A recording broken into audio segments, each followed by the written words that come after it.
जय माँ लक्ष्मी की।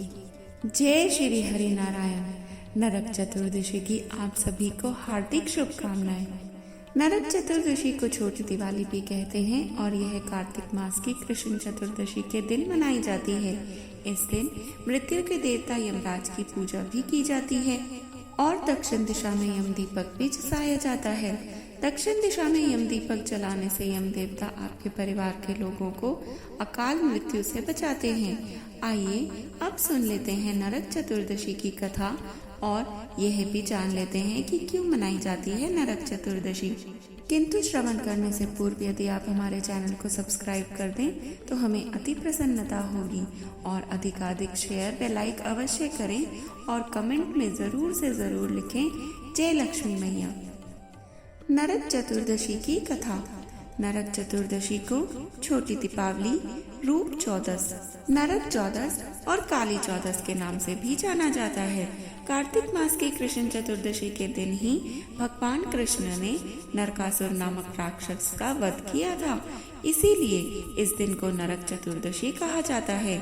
उनकी जीत का उत्सव भी दीप जलाकर मनाया जाता है, इसलिए इसे छोटी दीपावली कहते हैं। आइए आपको बताते हैं कि नरक चतुर्दशी की कथा में कैसे भगवान कृष्ण ने किया था नरकासुर राक्षस का अंत। नरक चतुर्दशी की कथा।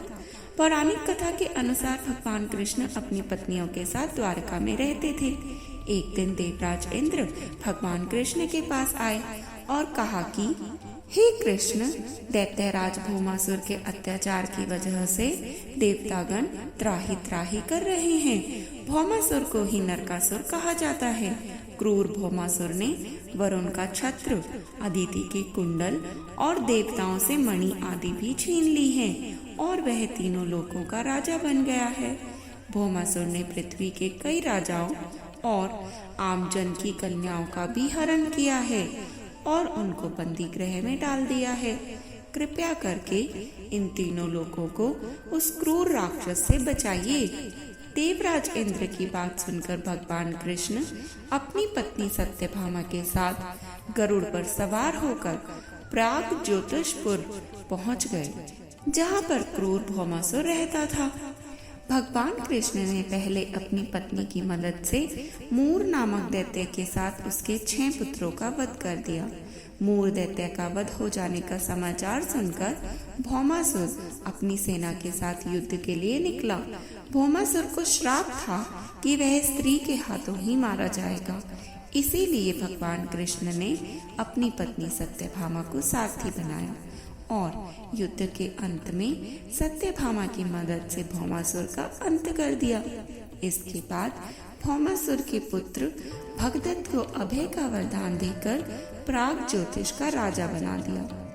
भगवान कृष्ण ने जिस दिन भौमासुर का वध किया था उस दिन कार्तिक मास की कृष्ण पक्ष की चतुर्दशी तिथि थी, इसीलिए इस तिथि को नरक चतुर्दशी के नाम से जाना जाता है।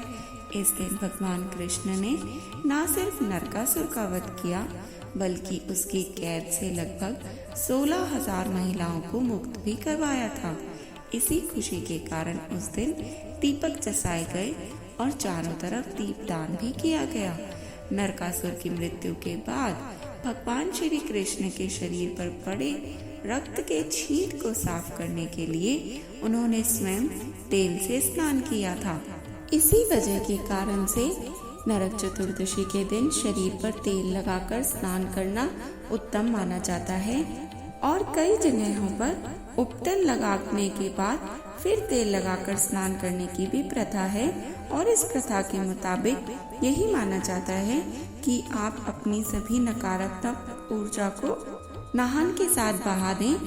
व यह भी मान्यता है कि स्नान से पूर्व तेल लगाने से लक्ष्मी मैया प्रसन्न होती हैं और आज के दिन तेल में लक्ष्मी मैया का वास होता है, इसीलिए इसकी प्रथा और भी प्रचलित मानी जाती है और कहा जाता है कि आज तेल में लक्ष्मी जी का वास है और जल में गंगा जल का वास है, तो लक्ष्मी जी और गंगा जी की कृपा पाने के लिए इस तरह से नहाना अति उत्तम माना जाता है। तो बोलिए जय लक्ष्मी मैया, जय श्री कृष्ण। आइए अब नरक चतुर्दशी की दूसरी कथा का भी श्रवण कर लेते हैं। इस दिन दक्षिण भारत में वामन पूजा का भी प्रचलन है। कहते हैं कि इस दिन ही राजा बलि को भगवान विष्णु ने वामन अवतार में हर साल उनके यहाँ पहुँचने का आशीर्वाद दिया था। इसी कारण से वामन पूजा की जाती है।